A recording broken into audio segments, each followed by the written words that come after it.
Hi, I'm Dan Di Sciullo, and this is Top Shelf.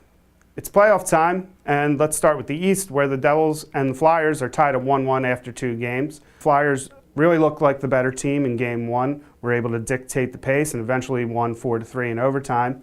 Came out flying in Game 2, took a 1-0 lead early, and were able to hold it through 2 periods, but in the third, the Devils scored 4 times to win 4-1. It looks like we're going to have a series here. Initially, I picked the Flyers to win in 5.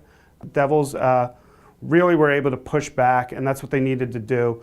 Brodor's looked pretty solid for the Devils. Brzgal's been okay for the Flyers, but I think this is going to go 6, possibly 7, between the bitter Atlantic Division rivals. It's always tough playing a rival in the playoffs, and it looks like the Devils aren't going to go easily.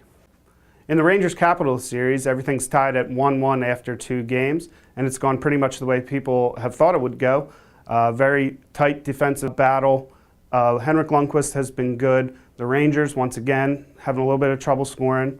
And the Capitals, under Dale Hunter, are continuing to play excellent defense.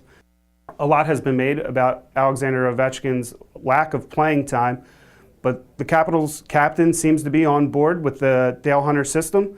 He scored the winning goal in Game 2, and now we're going to Washington for 3 and 4. And this looks like it's going to be a long series.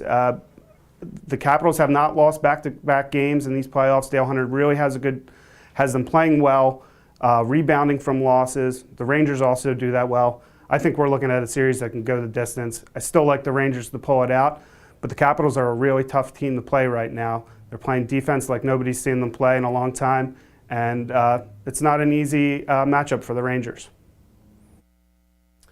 In the West, the Kings have surprisingly taken a 2-0 lead over the second-seeded Blues. The Kings came into the playoffs as an 8th seed, but are not playing that way. One of the main reasons is Jonathan Quick in net has been nearly unstoppable. He's really in the Blues' head at this point. They're not a great scoring team, and they don't want to struggle this much to score. They like to get a lead early, play defense. It's not happening in this series because the Kings are taking it to them physically, getting to the net, getting in Brian Elliott's face, and scoring goals. And it looks like it's going to be really difficult for Ken Hitchcock to get his Blues back on track. I'm looking at the Kings to win this series, and they look like a legitimate cup contender, which is something people thought about them coming into this season. And it's really starting to take hold now in the playoffs. The Coyotes have come out flying in the second round, taking a 2-0 lead over the Nashville Predators, who many folks, including myself, had as the favorite in this series, and possibly the team that would come out of the West. The Predators have not looked good. Pekka Rinne in net has not played well, but they haven't scored, and the Coyotes are just playing terrific hockey under head coach Dave Tippett. And really the story for the Coyotes, though, has been Mike Smith, who was a journeyman goaltender coming into this season and has just played fantastic. Not a lot of rebounds for Nashville to get. They're a team that likes to crowd the net, get those rebounds. Mike Smith smothering everything, and it's really going to be tough for Predators to get back in this series. On top of not playing well, the Predators won't have Alexander Radulov or Andrei Kostitsyn for Game 3.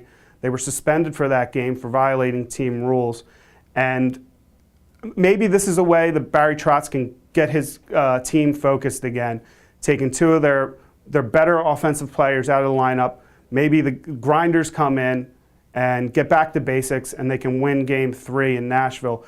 But the Coyotes look like the real deal out in the West, and they may make their first conference finals in the history of the franchise that hasn't had a whole lot of success. I'm Dan Di Sciullo. Tune in next week for another episode of Top Shelf.